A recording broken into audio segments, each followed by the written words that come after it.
Because of this crisis, a lot of tourist countries have been going through a lot. Now, Malaysia has joined Israel, Iraq, Jordan, Qatar, Bahrain, Kuwait, UAE, Saudi Arabia, and Syria to overcome mobility issues in collaborating with global aviation and tourism authorities. New updates. You see, places like this are having issues because all the airways has been shut down. There is no air transportation for people's life to be safe because of this world crisis. Everything, before anything that will happen in this world right now, a lot of people have drawn their map on how to direct it, the narrative to push, and what to use to cover what. As the Middle East continues to navigate airspace restriction and travel disruptions due to ongoing geopolitical tensions, Malaysia has stepped up to collaborate with countries like Israel, Iraq, Jordan, Qatar, Bahrain, Kuwait, UAE, Saudi Arabia, and Syria. Together, these nations are working closely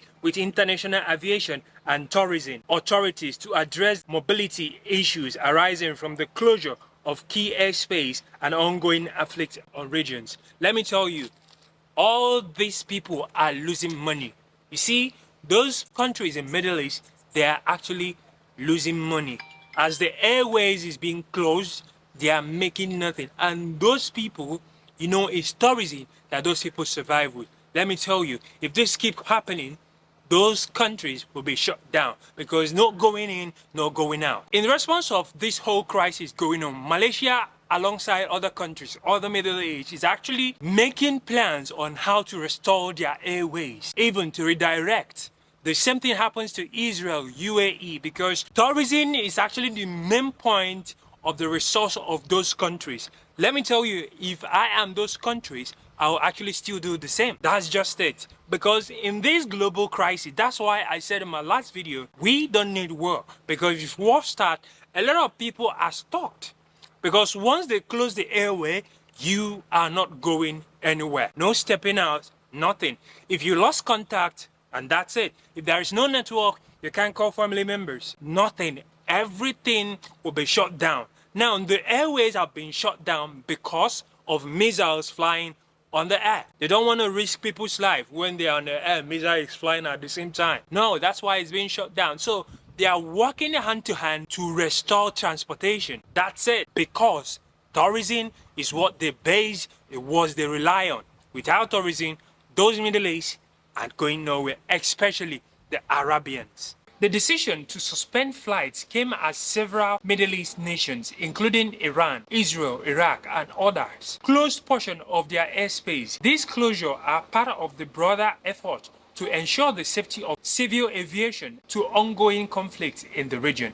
As a result, Malaysia Airlines has taken proactive steps to mitigate risk, prioritizing the safety of its passengers and flight crews. The airline's actions align with the broader guidance from regulation bodies to avoid high-risk areas. These are the reasons of this closure. Like I said, they want to make sure that the space is actually free. The airway is actually free and accessible. No risk attached. So that they pass it to make sure the safety, of the safety of their passenger and their crew members. If an airway is being closed, let me tell you, all those tourist countries, their economy is being attacked. It's not only when you drop bomb in a country that something happened to them. It actually happened to them when you attack the resource of their economy, which is closing the airway because of ongoing world crisis. This is actually what they are facing right now. So Malaysia has actually stepped up to make arrangements on repositioning their airlines into a different route or to reopen constantly.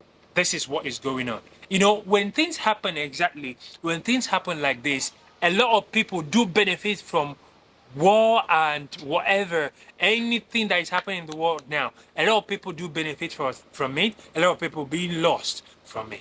Let me tell you, especially the economy.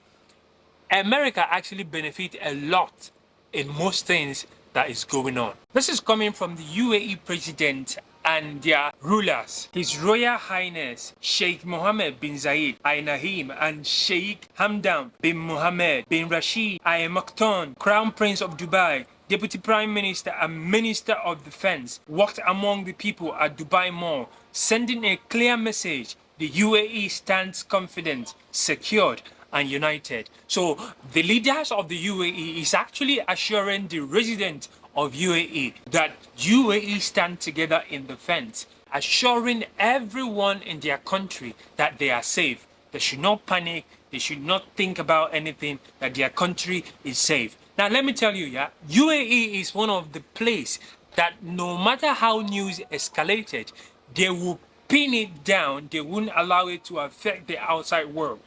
That's one thing they are good at. Whatever that happened in the UAE, before you hear the news, UAE has actually clipped the news that it doesn't go out, especially what concerns their country, to avoid chaos. They are very good at that. So now they are assuring the people of UAE that they should not panic. Where are they saying this? In the Dubai Mall, which is the biggest mall in the UAE. So their defense is actually comfortable, and they are sitting and they are ready to protect their people. This is coming from the president and rulers of the UAE.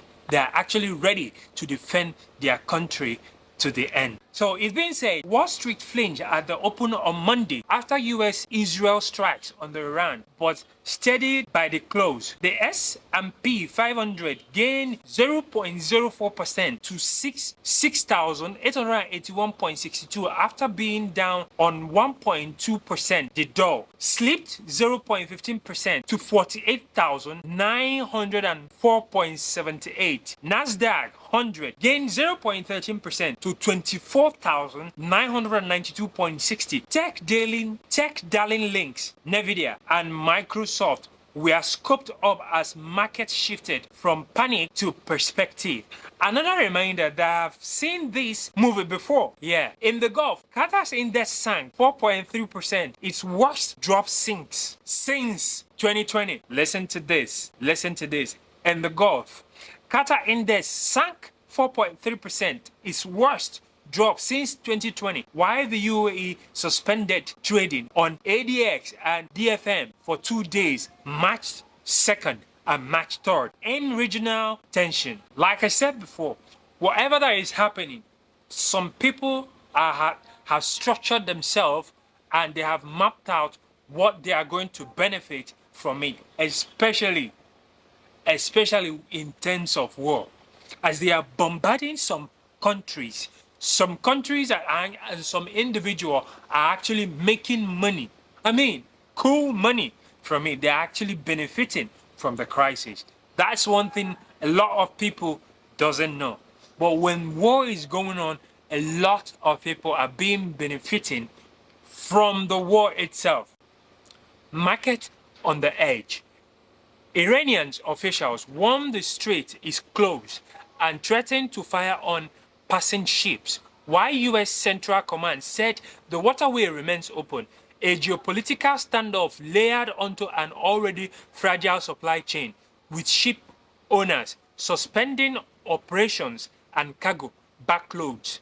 Buildings analysis says competitions for available vessels is intensifying until safe passage is assured. Energy flows remain under strain, and the global economy watches its vital signs closely.